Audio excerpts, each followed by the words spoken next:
Hello, kamusta tayong lahat? I praise my Father, the Creator of heaven and earth, Yahweh, for He is forever loving, forever merciful, and forever righteous. Natapos na natin ang Book of Nehemiah, at nakita natin doon yung faithfulness ni Almighty Father. Yung kanyang ways on how to love His people, love His children, love His creations. Itinutuwid niya ang kanyang mga anak. Hanggang ngayon, itinutuwid tayo ng tatay natin. At ipinadala niya sa atin si Jesus Christ. Para meron tayong pattern, mas madali na para sa atin na makilala ang tatay natin because of Jesus Christ. Because Jesus Christ lived in this world. And death has no sting anymore. Dahil ipinakita ni Jesus Christ ang tao namamatay. Pero mabubuhay uli. Because our Father lives and Jesus lives, and so we will live forever. Never nagkasala si Jesus Christ, and He has the power and authority to forgive sins. And in the last days, sa pagdating ni Jesus Christ, He will be the judge of the people. So ngayon pa lang, hindi natin alam kung kailan ang dating ni Jesus Christ. We must be ready. Paano tayo magiging ready? Anong gagawin natin? By praying to the Almighty Father and reading His words para hindi natin makalimutan yung mga testimony ng mga tao dito sa Bible at yung mga testimony ng mga tao sa Bible, yung turo ni Jesus Christ. I-apply natin sa buhay natin. Kaya tayo marunong umunawa ng tao dahil tinuruan tayo ni Jesus. Kaya tayo naawa sa tao, tinuruan tayo ni Jesus. Kaya tayo marunong magpatawad ng tao, tinuruan tayo ni Jesus. Kaya marunong tayo magmahal sa ating tatay, sa ating Creator, tinuruan tayo ni Jesus. At itinuro rin sa atin ni Jesus na merong everlasting life. Meron tayong future and a hope because of Jesus Christ.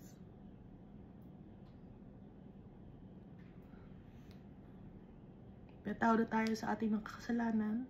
Si Jesus na yung umangkin ng mga kasalanan natin. At sinira na ni Jesus yung shackle of sin and shame. Ipinadala siya ng Almighty Father to save us. Kaya mahal na mahal tayo ng tatay natin. Mahal na mahal din tayo ni Jesus Christ. Very obedient si Jesus Christ, the Almighty Father.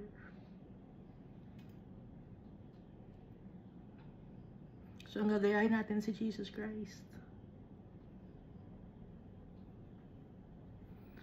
Siya yung ating role model. Siya yung ating teacher. Siya yung ating redeemer.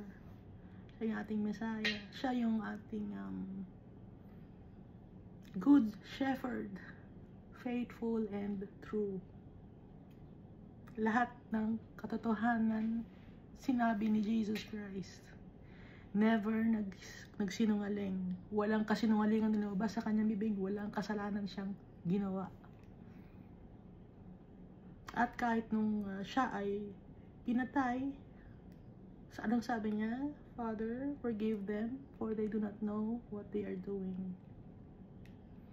Kung tayo yon, sinasaktan tayo ng mga tao, anong gagawin natin? Mumurahin ba natin yung mga tao? Or isusumpa kita?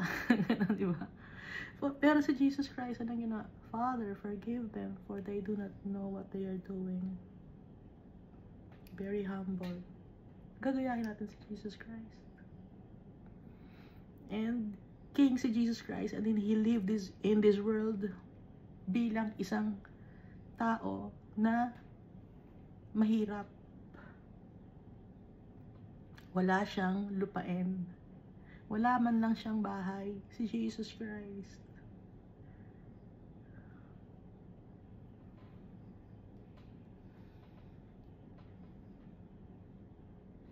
Yung kaisa-isa niyang damit na maganda, anong ginawa?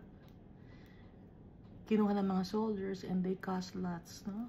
Doon sa kaisa-isang damit ni Jesus Christ na maganda.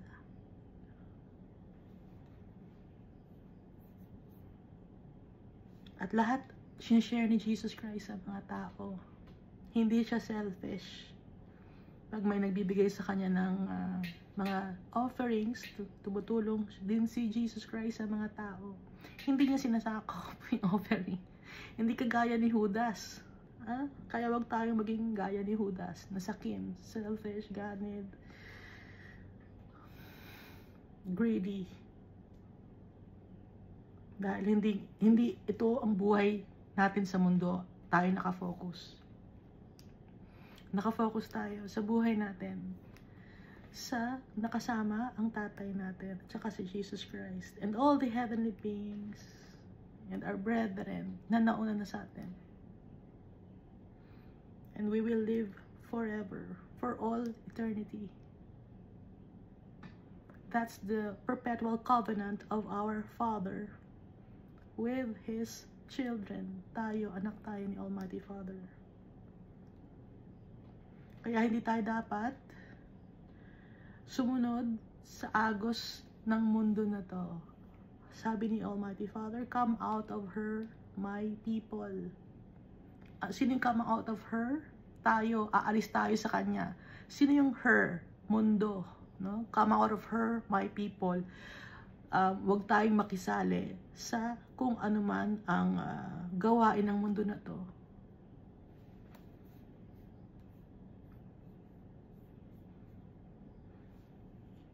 Dahil ang gawain ng mundo na to ay puro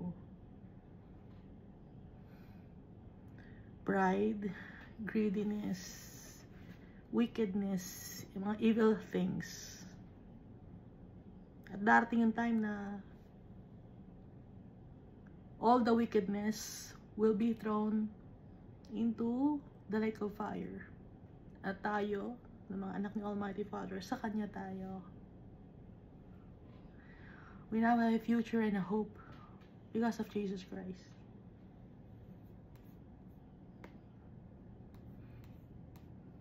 So natapos na natin yung Nehemiah, di ba? So si Nehemiah ang kinausap ni Almighty Father. Kasi nakita ni Almighty Father yung puso ni Nehemiah na willing to serve Him. He fasted and prayed nung mabalita ni Nehemiah na nasira yung Jerusalem at yung Judah. At sa book of Nehemiah nabanggit si Ezra, no? So ngayon basahin natin yung book of Ezra. Si Ezra isang scribe, isa ring priest.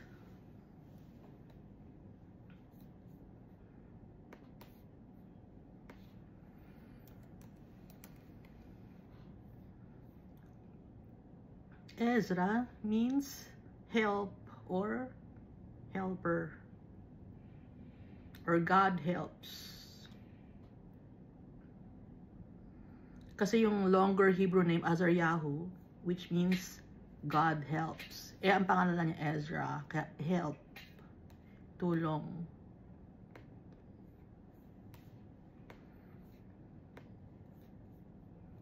So natapos na yung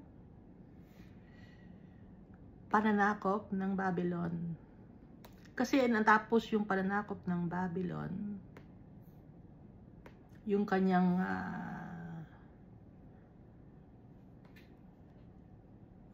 power nag-wane or nag-subside yung power ng Babylon nung namatay si Nebuchadnezzar.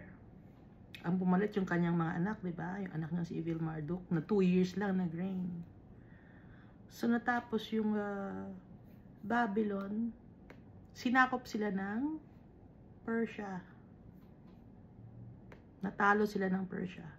Persian Empire or Achaemenid Empire. Pag sinabing empire, marami siyang sakop, no? na mga nations. Pag sinabing Achaemenid Empire, ang sakop niya Persia, Media, Lydia, Babylon. No? Kaya empire. Kaya yung tawag sa leader ng isang empire, isang emperor, pero hindi natawag na emperor ang mga leader, kundi king pa din. Pero bawat mga nations may king na under sa kanila. Nabanggitin natin dati, di ba? So yung Babylon 539 BC nasira. Nasakop ng Persia. Sinakop ni Cyrus.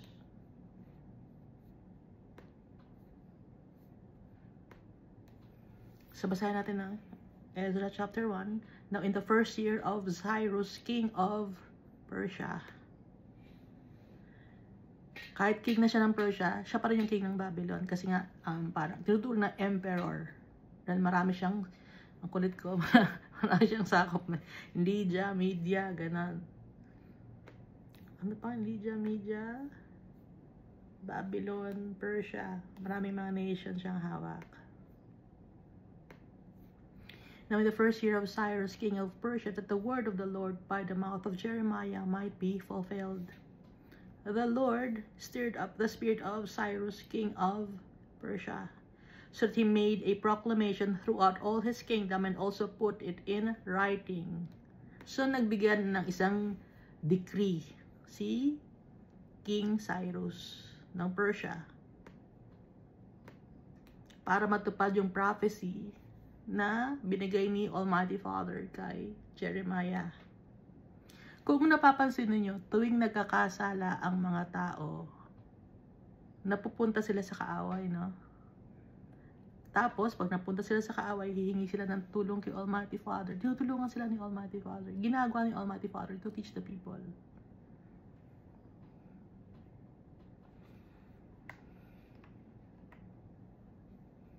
So, yung galing sa, nung nasa Egypt sila, humingi sila ng tulong kay Almighty Father, tutulungan sila ni Almighty Father. Gumagawa si Almighty Father ng mga dahilan to train the people to become obedient children of God. May mga taong hindi nakakaintindi. Ay, si Almighty Father pala, ba't nga ginagano ng mga tao? Ginaalaw ni Almighty Father yun. He purposed it to happen. To train His people. Dahil si Satan, disobedient siya. He's prideful. Ayaw ni Almighty Father.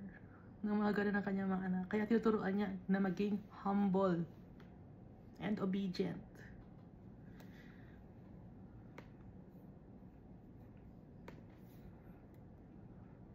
Kaya ngayon, tong si Cyrus, para matupad or ma-fulfill yung binigay ni Almighty Father na prophecy kay Jeremiah. So si Cyrus ay kinausap ni Almighty Father. Nilagay niya sa puso ni Cyrus. Kasi lahat ng mga bagay na magaganda na nagagawa ng tao, hindi naman natin kayang gawin yun eh. Dahil tayo, wicked tayo. So, saan galing ang mga kabutihan na nagagawa natin? Nakakagawa tayo ng kabutihan because of the Almighty Father. Siya naglalagay sa puso natin.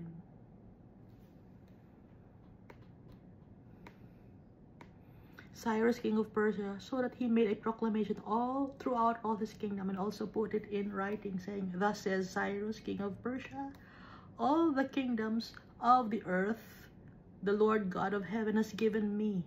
Sabi ni Cyrus, yung kingdoms ng Media, Lydia, Babylon, Persia, ibinigay sa akin ng Lord God of heaven. In-acknowledge niya si Almighty Father.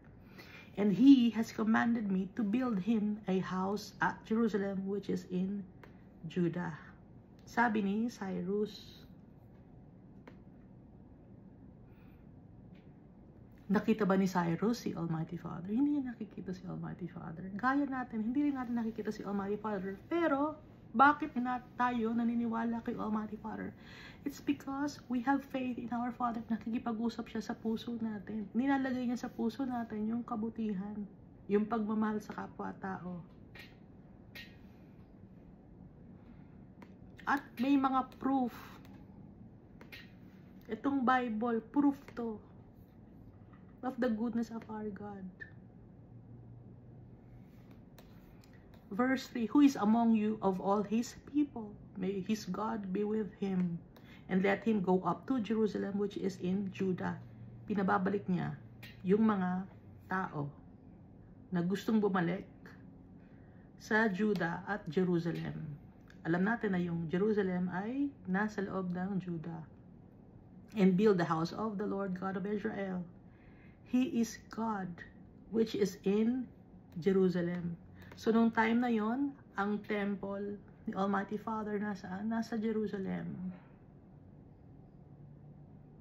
Ngayon, nasa ng temple ni Almighty Father? We don't need to go to Jerusalem anymore. Iniba na ni Jesus, nasaan na ang temple? Nasa heart natin, sa heart natin na nanansi, Jesus Christ siya kasi Almighty Father. Hindi na sa isang building. So, before, just for visualization, sa isang building, sa isang place. Ngayon, because dumating na si Jesus Christ, panglahatan na ng tao, hindi lang sa mga taga-Judah, taga-Israel, or taga-Jerusalem, kundi pang buong mundo na. So, dati, sample lang. Konti lang ang sinasample ni Almighty Father. Just to teach people. And then, ngayon, dumating si Jesus Christ, lahat na ng tao. At tayo ang temple. Verse 4, and whoever is left in any place where he dwells, let the men of his place help him with silver and gold, with the goods and livestock, besides the freewill offerings for the house of God, which is in Jerusalem. Ngayon, kung sino man ang maiiwan sa kanyang bahay or sa kanyang kinalalagyan, kung saan siya titira, let the men of his place help him with silver and gold. Magbigay, mag-share ng silver and gold, mga goods, mga pagkain.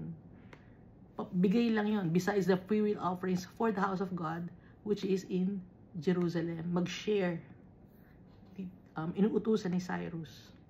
Ito ay sa utos ni Almighty Father. Kaya gumagawa ng kabutihan si Cyrus because of the Almighty Father. On his own, hindi kaya ni Cyrus yon.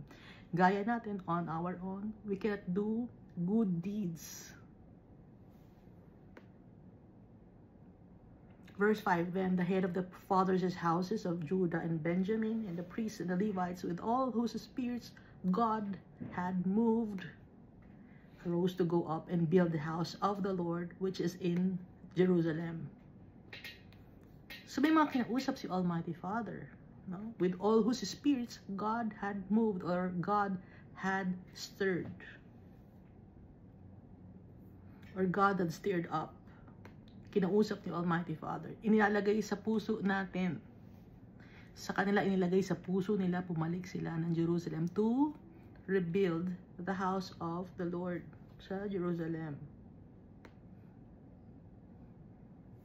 Kahit na mag-uumpisa uli sila, hindi sila natakot because they have faith in the Almighty Father. Dahil nung nandito na sila sa lugar ng Babylon, syempre ano na sila doon? Stable na sila doon. Pero, dahil inilagay sa puso nila ang bumalik sa Jerusalem, sa Judah, na yun ang kanilang totoong bahay. So tayo, saan ang totoong bahay natin? Nakalagay sa puso natin ang totoong bahay natin.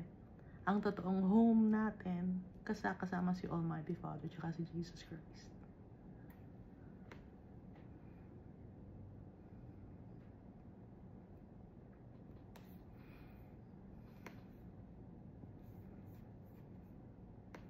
So dito inaalagaan nila yung bahay, i-rebuild nila. So tayo, anong i-rebuild natin? Iibahin natin yung ugali natin sa tulong ni Almighty Father. Magiging faithful tayo sa tatay natin. Dahil tayo ang temple of the Holy God. Pag makikipag deal tayo sa kapwa-tao natin, or makakasama natin ng kapwa-tao, dapat maayos. Dapat makita sa atin si Almighty Father. makita sa atin si Jesus Christ. Verse 6, and all those who were around them encouraged them with articles of silver and gold, with goods and livestock, and with precious things, besides all that was willingly offered. So yung mga tao doon, kusa, nagbibigay ng gold and silver. Hindi selfish. Bakit sila kusa nagbibigay ng gold and silver? Utos ni Almighty Father yun. Hindi makakagawa ng ganito ang mga tao kung hindi sila inutusan ni Almighty Father. Pati mga goods and livestock, mga animals, mga precious things, willingly sila nag-offer para makabalik yung mga Jew sa Jerusalem and Judah. Verse 7, King Cyrus also brought out the articles of the house of the Lord, which Nebuchadnezzar had taken from Jerusalem and put in the temple of his gods. Kasi di ba nabasa natin nung sa Jeremiah, si Nebuzaradan, the temple city was plundered. Dito sa may Jeremiah chapter 52. Basahin natin now in the 5th month, on the 10th day of the month, which was the 9th year of King Nebuchadnezzar, king of Babylon, Nebuzaradan, the captain of the guard who served the king of Babylon, came to Jerusalem. He burned the house of the Lord and the king's houses. Di ba nabasa na natin ito? All the houses of Jerusalem, that is, all the houses of the great, he burned with fire. And all the army of the Chaldeans who were with the captain of the guard broke down all the walls of Jerusalem all around, pati na yung walls of Jerusalem. Sinira. Mga bahay sinunog. They plundered the place. Bakit? The Lord purposed it to happen to humble the people because they were so arrogant and boastful. And the king, si King Hezekiah, Zedekiah pala. Si King Zedekiah, disobedient. Kaya nangyari ito. And then the verse 17 ng Jeremiah chapter 52, the bronze pillars that were in the house of the Lord and the carts and the bronze sea that were in the house of the Lord, the Chaldeans broke in pieces and carried all their bronze to Babylon. They also took away the pots, the shovels, the trimmers, the bowls, the spoons, and all the bronze utensils with which the priests ministered, the basins, the fire pans, the bowls, the pots, the lampstands, the spoons, and the cups. Whatever was solid gold and whatever was solid silver, the captain of the guard took away. The 2 pillars, 1 sea, the 12 bronze bulls which were under it, and the carts which King Solomon had made for the house of the Lord. The bronze of all these articles was beyond measure. So napakadami. Gold, silver, bronze, mga articles na gamit-gamit ng mga priests sa temple of God. Pati mga pillars na silver plated or gold plated or bronze plated, tinanggalan yan. Sinira nila. So ang dami nilang nakuhang mga ginto, silver, and bronze. Kasama na rin ang mga people na they were taken as captives. Ngayon, anong ginawa ni King Cyrus? Basahin natin sa verse 7. King Cyrus also brought out the articles of the house of the Lord. Inilabas ni King Cyrus, which Nebuchadnezzar had taken from Jerusalem and put in the temple of his gods. And Cyrus, king of Persia, brought them out by the hand of Mithridates, the treasurer, and counted them out to Sheshbazzar, the prince of Judah. Binilang, na merong treasurer. Kasi nga, bakit treasurer? Malaking pera kasi yun, yung malaking value. The gold, silver, and bronze. Inilabas lahat.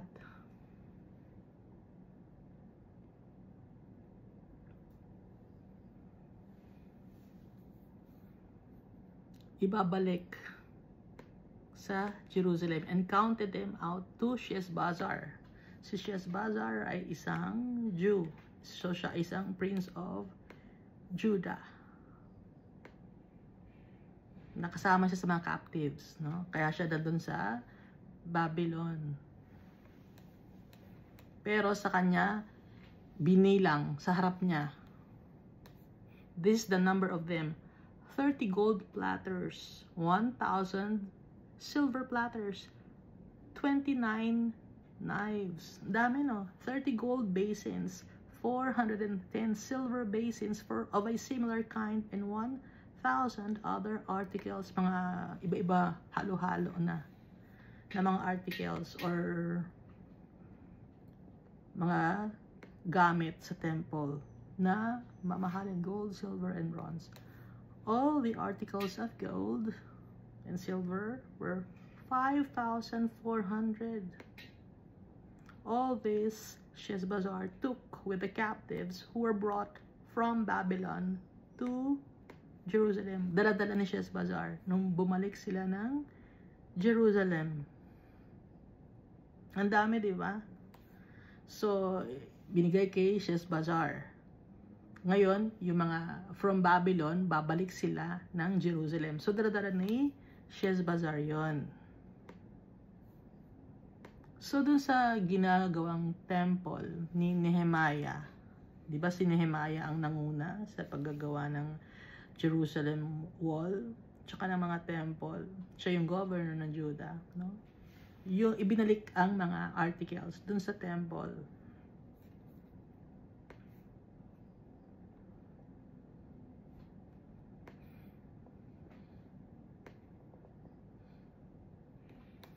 Dito tayo sa Ezra chapter 2. The captives who returned to Jerusalem, no? Nabasa na natin ito sa Nehemiah. Nehemiah chapter 7 verses 4 up to 38. So, pareho sila ng sinulat ni Nehemiah. Pero naiba lang yung mga names or spelling or yung mga tawag. Pero same people pa rin.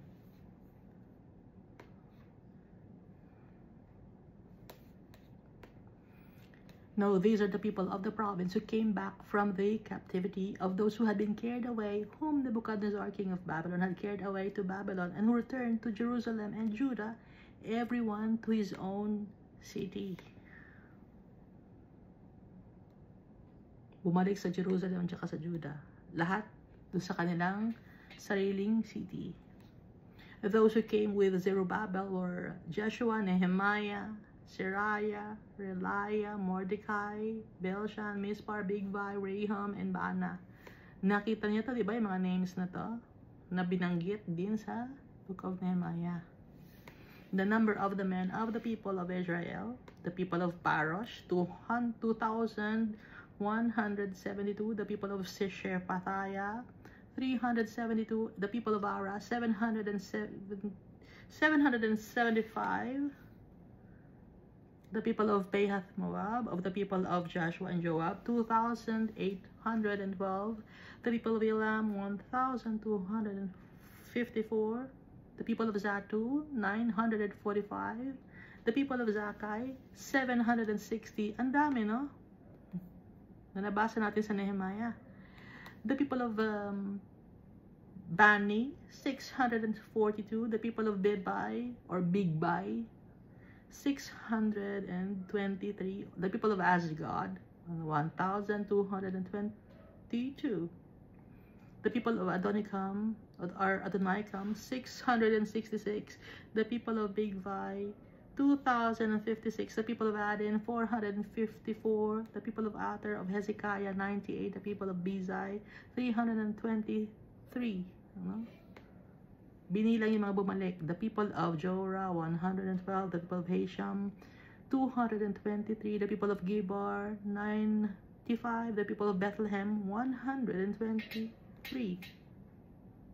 The men of Netopha, 56. The men of Anathoth, 128.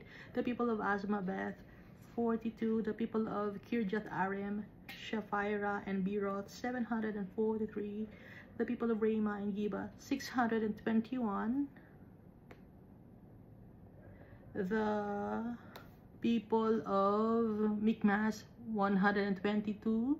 The people of Bethel and Ai, 223. 3. The people of Nebo, 52. The people of Magbesh, 156. The people of the other Elam, 1,254. The people of Harim, 320. The people of Lod, Hadid, and Ono, 725. The people of Jericho, 345. The people of Sinai, 3,630. The priests, the sons of Jediah, of the house of Joshua, 973. The sons of Immer, 1,052. The sons of Pashur, 1,247. The sons of Harim, 1,017. The Levites, the sons of Jezreel at Kadmiel, of the sons of Hodaviah, 74. The singers, the sons of Asaph, 128. Na nabanggit din sa Nehemiah, may mga choir. The sons of the gatekeepers, the sons of Shallum, the sons of Ater, the sons of Al-Talmon, the sons of Akab, the sons of Atatai, the sons of Shobai, 139 in all. The Nethinim, alam natin Nethinim, sila yung mga servants sa temple. Hindi sila mga high priest or priest, no? The sons of Ziha, the sons of Hasupha, the sons of Tebaoth, the sons of Kiros, the sons of Shiyaha, or Sia, the sons of Padon, the sons of Libana, the sons of Hagabah, the sons of Akab, the sons of Hagab, the sons of Shalmai, the sons of Hanan, the sons of Gidel, the sons of Gihar, the sons of Reaiah, the sons of Rezin, the sons of Nekoda, the sons of Gazam, the sons of Uzzah, the sons of Paseah, the sons of Besai, the sons of Asna, the sons of Meonim, the sons of Nephoshim, the sons of Bakbuk, the sons of Hakupa, the sons of Harhur, the sons of Bazluth, the sons of Mahida, the sons of Harsha, the sons of Barkus, the sons of Zesira, the sons of Tama, the sons of Neziah, and the sons of Hataipa. The sons of Solomon's servants, the sons of Sotai, the sons of Sophereth, the sons of Peruda, the sons of Jala, the sons of Dacon, the sons of Giddel, the sons of Shephatiah, the sons of Hathil, the sons of Pokereth of Zebaim, and the sons of Amy. All the Nethinim and the children of Solomon's servants were 392. And these were the ones who came up from Tel Melah, Tel Harsha, Sherob, Adan, and Immer, but they could not identify their father's house or their genealogy. Hindi nila alam yung kanilang genealogy na nakasulat din sa Nehemiah, no? Whether they were of Israel. The sons of Deliah, the sons of Tobiah. Kilala natin si Tobiah, di ba? Dito pa rin siya si Tobiah. And the sons of Nekoda, 652. And of the sons of the priests, the sons of Habiah, the sons of Koz, the sons of Barzillai, who took a wife of the daughters of Barzillai the Gileadite, and was called by their name. They are listing among those who were registered by genealogy, but they were not found. Therefore, they were excluded from the priesthood as defiled. Kahit sila ay priest, pero hindi sila nakaregister sa genealogy. Kaya they were considered as defiled. Ano ngayon ang gagawin? Yung Urim and Thummim. Alam na natin Urim and Thummim, di ba? Verse 63, and the governor said to them that they should not eat of the most holy things till a priest could consult with the Urim and Thummim. Alam na natin yung Urim and Thummim, no? Nakalagay yun sa breastplate ng high priest. They will cast lots, no? They will cast lots para kung tama ba na maging priest sila o hindi. 64 ng verse 64 ng Ezra chapter 2. The whole assembly together was 42,360. Besides their male and female servants. Hindi pa kasama doon yung male and female servants. At ang binabasa lang natin, puro sons, the sons of them. Pero yung mga babae, hindi nababanggit, no?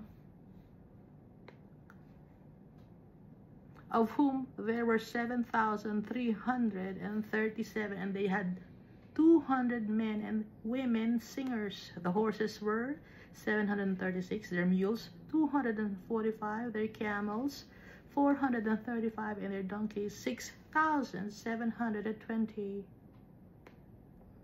Verse 68, some of the heads of the fathers' houses, when they came to the house of the Lord, which is in Jerusalem, offered freely for the house of God to erect it in its place. So, free lang. Hindi sila magpapabayad. Verse 69, according to their ability, they gave to the treasury for the work 61,000 gold drachmas. Alam natin yung drachmas, no? Dakma, no? Doon galing yung salitang dakma. Kasi ang bilang nila sa isang dakmaan or isang drachma, kung i-search nyo, ibig sabihin ng drachma, it's bilang yon ng dakma. Isang, ano ang tawag doon? Isang fistful.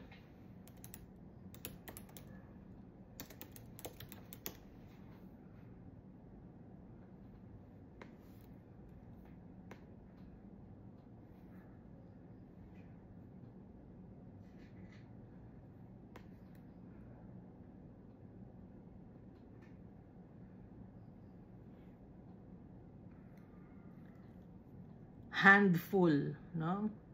Pag sinabing handful, di puno yung kamay mo, dakma yon. So instead of coins, arrows, or oboli, yon ang ganun yung gold nila. Obols or korting arrow. So isang dakmaan, 6.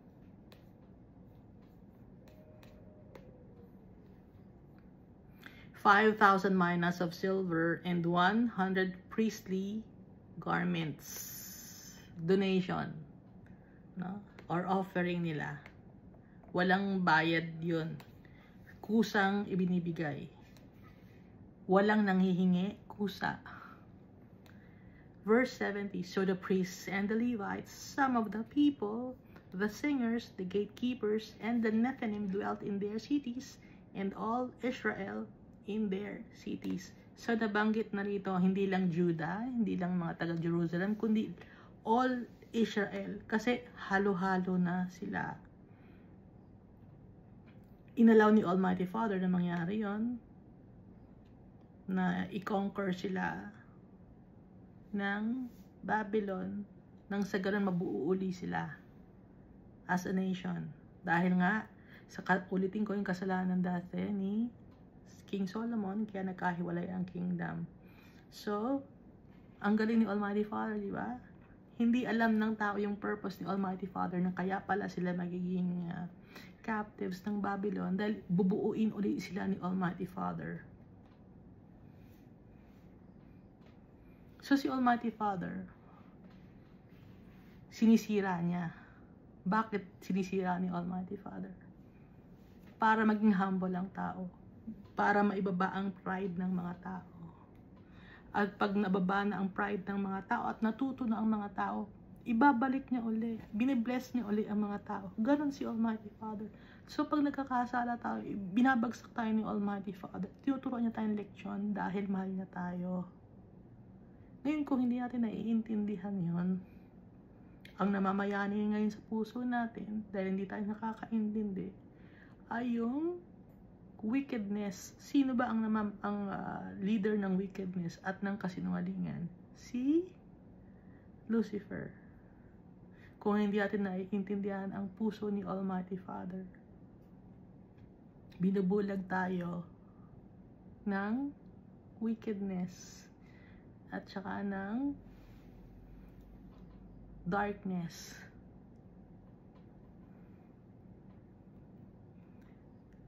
Kaya wag natin sasabihin na napakahirap ng buhay natin. Dahil kung titingnan mo, si Jesus Christ, tingnan mo na lang yung si Jesus Christ yung nangyari sa kanya. He remained faithful to the Almighty Father. Hindi siya nagtanim ng sama ng loob. Kahit wala siyang kasalanan. Tayo pa ba na magagalit sa tatay natin? Dahil punong-puno tayo ng kasalanan.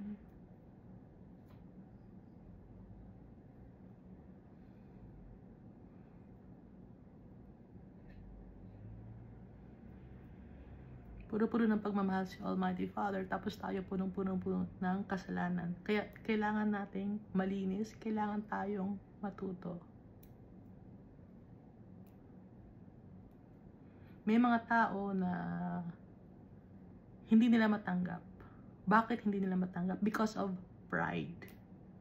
Hindi nila matanggap yung mga bagay na mga pangit na nangyari sa buhay nila at patuloy na gumagawa ng kasalanan. Bakit ganon? Pumili na sila, namili sila. Sila na mismo ang pumili, hindi nila pinili si Almighty Father. Hindi nila naiintindihan ang puso ni Almighty Father. Hindi sila open naintindihan si Almighty Father. Pero, ano sabi ng Almighty Father? Come out of her, my people. Tayo, mga anak tayo ni Almighty Father. Tayo ang kanyang mga tao. Tayo ang mga creation ni Almighty Father. So, bilang mga anak ni Almighty Father, nakahiwalay tayo as wheat. Hindi tayo kasama sa mga ligaw na yun yung sa parable of the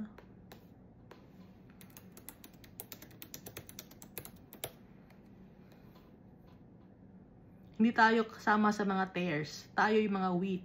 Ano yung mga wheat? Importante tayo. Doon tayo dadalhin sa barn. Yung mga tares, saan dadalhin? Sa sunugan. Susunugin yung mga tares. No? Mababasa natin to sa Matthew chapter 13 verse 24 to 30. Wala tayong makukuhang ibang pag-asa. Wala tayong makukuhanan ng pagmamahal. Wala tayong makukuhanan ng wala tayong mapagkakatiwalaan. Sino lang mapagkakatiwalaan natin? Si Almighty Father, si Jesus Christ. Sila ang makukuha na natin ng pagmamahal, pag-asa, at sila dapat ang ating pagtiwalaan. Si Almighty Father, si Jesus Christ, at ang Holy Spirit, ang tunay na nagmamahal sa atin. Iingatan tayo ng tatay natin kahit saan tayo magpunta. Hanggang sa pagtanda natin, bubuhatin niya tayo. Hindi niya tayo iiwan. Dahil ginawa niya tayo with love. Dahil tayo kawangis niya. Hindi niya matitinay ang kanyang sarili. Si Almighty Father, He is good. He will be forever faithful to us. At si Jesus Christ, ang ating kaibigan, isinashare niya sa atin ang kanyang pagro-rule sa kanyang kingdom that will never end. Sino sa mga tao sa mundo ngayon ang willing na i-share ang kanyang power? Meron ba kayo nakikita? Di ba agawan ang mga tao dito sa mundo ng power, ng kapangyarihan, ng kayamanan? Agawan. Pero si Jesus Christ, willing siya to share yung pamumuno sa kanyang kingdom na ibinigay sa kanya ni Almighty Father. Willing siya to share it with His friends. Willing si Jesus na kung nasaan siya, kasama niya tayo. Saan tayo makakakita ng ganong klaseng Diyos na itinuturing tayo bilang kaibigan?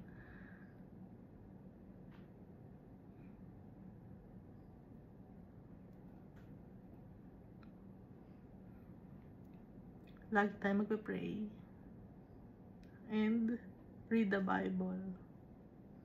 Kailangan natin pakainin ang ating spirit with goodness, with the goodness of God, and with the truth that comes from Jesus Christ, and the comfort of the Holy Spirit. Kailangan natin yon para maging healthy ang spiritual life natin. Dahil pag hindi tayo nagpe-pray, hindi natin kinakausap si Almighty Father, prone tayo na i-pollute ang mind natin ng wickedness and darkness. Saan natin nakukuha yung mga wickedness and darkness? Sa mga paligid natin. Pag mag-internet na tayo, may wickedness and darkness na. Paglabas pa ng bahay, may wickedness and darkness na. May mga away sa'yo, may kung ano-anong mga pangit na bagay. Pero para hindi tayo mapasama or ma-corrupt, lagi ating isipin yung ginawa ni Jesus Christ. Kaya kailangan natin magbasa ng Bible. Lagi natin isipin yung tatay natin. Thank you, and God loves us all so much.